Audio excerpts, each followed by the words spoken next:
적게 먹고 적게 움직이기, 배부르게 먹고 많이 움직이기. 전자죠. 적게 먹고 적게 움직이기. 많이 움직이면 많이 움직이는 것도 열량 소모만 하는 게 아니라 많이 움직이는 것만으로도 몸이 커집니다.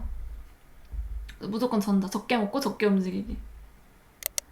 빵식으로도 아랫배 뺄 수 있을까요? 식단 하더라도 정제 탄수화물과 당류 안 끊으면 윗배는 빠져도 아랫배는 절대 안 빠진대요. 양이 중요하죠. 정제 탄수화물이냐 당류이냐 보다는. 저기 위쪽에 댓글로 그렇게 달아주신 분이 계십니다. 식단 참고해서 바게트, 머드, 미주라 양 조절해서 먹고 있습니다. 예전엔 탄수화물 빵 먹으면 무조건 붓는다라는 생각이었는데 그땐 그냥 많이 먹어서 부었던 것. 그죠. 양 조절해가면 빵식하니까 안 붓고 심지어 뱃살도 빠지고 있고 안 만져지던 근육이 만져진다. 그렇죠. 맞아요. 저도 그래서 빵을 먹습니다. 저는 그래서 오히려 좀 붓는 것 같아 그러면 빵만 먹어야지. 이렇게 뭐드만 먹어야지. 이렇게 또 생각이 돼요, 요즘에는. 밀가루 당 다 끊으니까 아랫배 들어가더라고요. 그러면 좀 많았던 거 아닐까요? 근데 밀가루 당 끊으면서 다른 것도 어쨌든 식사량 조절을 하셨을 거니까 그거 하나에만 원인을 몰 수가 없다는 거죠. 그렇다고 밀가루 당 많이 먹으면서 살을 뺄 수 있다는 이야기도 아니고 전반적으로 양을 잘 컨트롤하는 게 중요하다. 그런 걸 경계하는 거죠. 웬만큼 식사 다 짜놨어요. 근데 사탕 하나 먹어서 이것 때문에 아랫배 안 빠질까봐 걱정하는 거. 이런 게 내가 에너지를 쓰는 거에 비해서 크게 의미가 없는 행동이라는 말씀을 드린 거였습니다. 같은 열량에 대해서 빵 같은 적은 용량과 자연식에 대해서는 어떻게 생각하시나요? 그러니까 뭐 빵이냐 채소냐 닭가슴살이냐를 떠나서 소화가 잘 돼야 된다입니다. 그러니까 채소를 먹어도 닭가슴살을 먹어도 빵을 먹어도 소화가 잘 되면 상관이 없다. 근데 보통 채소와 닭가슴살을 많이 먹어도 된다는 생각 때문에 많이 먹어서 소화가 안 될 정도가 돼서 문제가 되는 경우가 많다. 소화가 어려운 음식이면 그것도 언젠가는 다 배출되지 않나요? 소화가 어려운 음식이면 그러니까 소화하는데 자꾸 에너지를 쓰니까 우리가 체지방에서 뭐 에너지를 쓰거나 그 외에 먹은 걸 에너지로 쓰려고 하면 소화를 이미 다 시키고 좀 공복 상태가 되어야 합니다.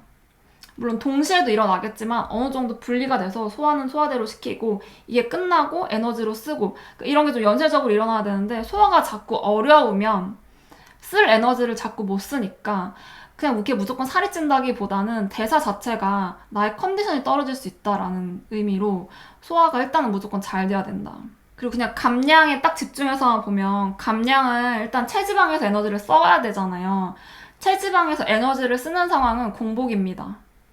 혈당이 어느 정도 낮은 상태에서 내 체지방에서 에너지를 이제 쓰는 환경이 조성이 돼요. 근데 소화를 자꾸 시켜야 돼가지고 공복 상태가 안 만들어지면 그런 기회를 자꾸 놓치는 거죠. 딱 다이어트 해야겠다 하시면 제일 중요하게 생각하시는 게 식단도 식단인데 자던 시간에 자고 똑바로 일어나고 제 시간에 먹는다. 식단 플러스 요거 전부 다입니다. 루틴한 생활 해야 된다. 운동을 하면 식욕이 오른다는 거 100% 동감하는데요. 요즘 유산소를 거의 안 하고 하루에 활동량은 8,000보에서 10,000보인데 전이랑 비슷하게 1000에서 1200 먹어도 살이 안 빠져요. 전보다 잠도 잘 자고 배변도 잘 보고 달라진 게 없어요. 심지어 치팅했는데 전보다 훅 내려가지가 않아요. 근데 기록해서 비교하셔야 됩니다. 그냥 생각으로는 달라지는 걸 캐치하기가 어려워요. 그리고 달라진 게 만약에 없어요.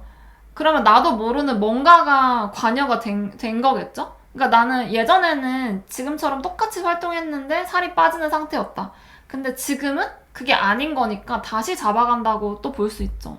그러니까 계속 한 가지를 정해놨다고 해서 그게 영원히 나한테 살을 빼주는 식단이라거나 그러진 않아요. 그냥 저의 저탄고지를 할 때를 봐도 저탄고지 식단 초반에 제가 최근에 기록을 봤더니 그 46을 제가 몇 년을 못 봤는데 한 2주 만에 48에서 46.5 정도를 봤더라고요.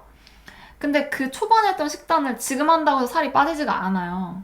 그러니까 사람이 보통은 했던 대로 하면 비슷하게 갈 거라고 보지만 했는데 안 됐다. 그러면은 뭔가 그냥 툭 놓고 나는 다 잘했는데 왜 결과가 이렇게 안 나오지가 아니라 지금 뭔가 바뀌었다. 근데 내가 이걸 캐치를 못하는 상태다. 그러니까 나의 능력 부족이 아니라 이 인체의 시스템은 너무나 정교하고 너무나 수많은 게 다 관여되어 있기 때문에 그러니까 지금 다시 그런 거 잡아가는 시기일 수도 있죠. 근데 여튼 그래서 기록을 해두는 게 좋습니다. 먹는 거, 배변 뭐 이런 거는 비슷해도 잠자는 시간이나 일을 어떻게 한다거나 식단을 더 줄여야 된다 그거는 몰라요. 그래서 기록을 하셔야 된다는 겁니다. 식단도 뭐 줄여볼 수도 있죠. 근데 식단을 줄이면 무조건 감량되냐? 그게 모른다는 거예요. 모든 게 너무 다 관여가 되어 있기 때문에.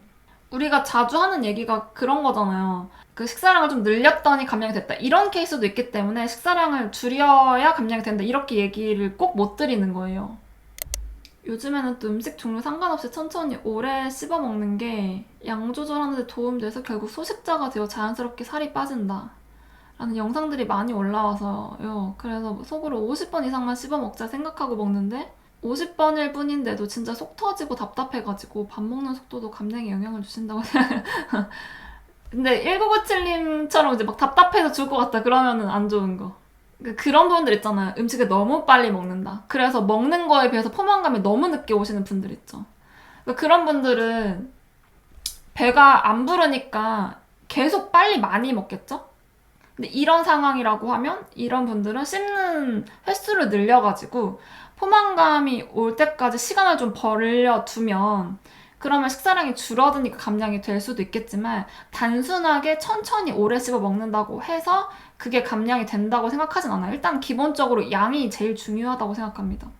근데 물론 양은 적은데 잘 안 씹고 그냥 훌딱 삼켜버린다. 그러면 위에서 소화가 잘 안 되기 때문에 거기서 또 문제를 일으킬 수는 있으나 하여튼 여튼 기본적으로는 양이다 라고 생각해요. 좋아하는 것만 먹으라 하면 생크림 아이스크림이랑 버터빵만 먹을 거. 단백질 안 먹으면 저 개인적으로 단백질이 필요한데 안 먹으면 탄수화물을 먹어도 만족이 안 되더라고요. 탄수화물이 부족할 때는 탄수화물을 먹어야 만족이 되고 단백질이 부족할 때는 단백질을 먹어줘야 입이 닫히더라고요. 그런 경험은 했습니다.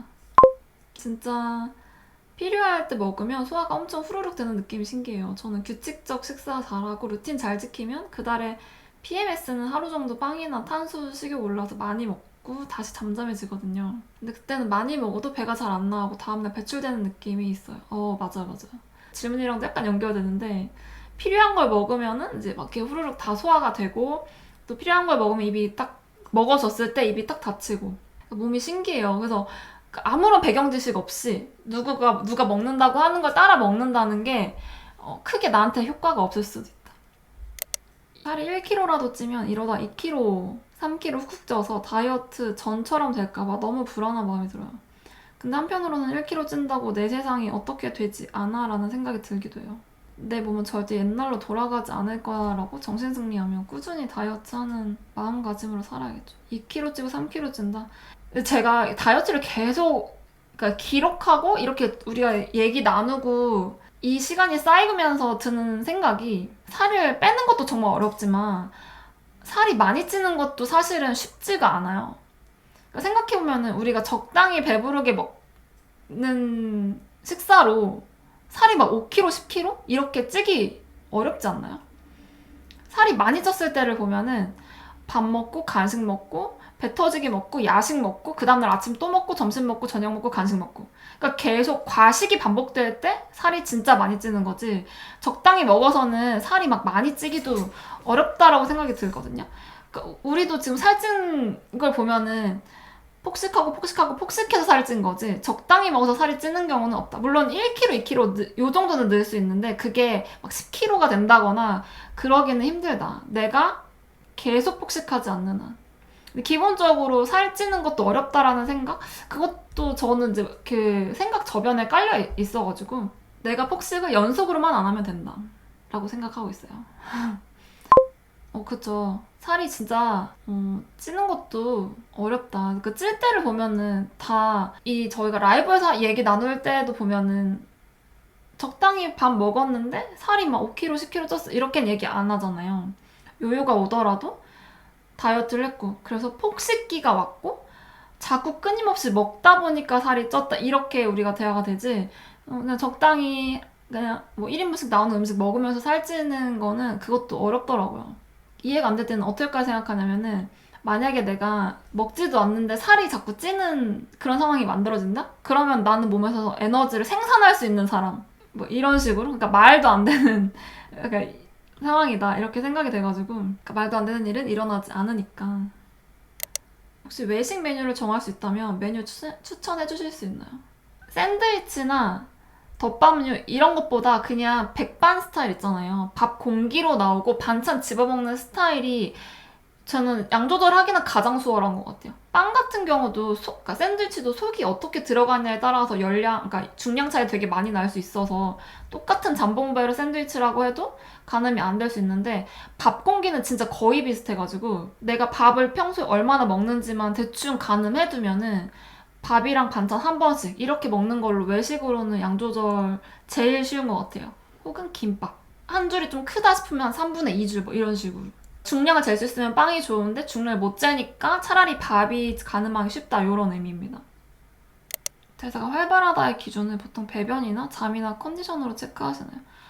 그러니까 사실 활발한 건 알 수 없고 대사가 안 된다는 거는 알 수 있죠. 활발한 거는 아무 반응이 없다. 그냥 그러니까 수월하다, 무난하다, 컨디션이 정상이다. 그러면은 안 된다고 볼 만한 근거가 없잖아요. 근데 안 될 때는 뭐 소화가 안 되거나 배변이 안 되거나 잠이 뭐 수면이 뭐 엄청 짧아진다거나 너무 피곤해서 잠을 너무 많이 잔다거나 기타 뭐 피부가 나빠진다거나 머리가 빠진다거나 그런 것들. 그러니까 안 되는 건 체크가 가능한데 잘 되는 거는 체크가 안 되니까 안 되는 게 없다면 잘 되는 거다라고 그냥 역으로 판단해 보는 거죠.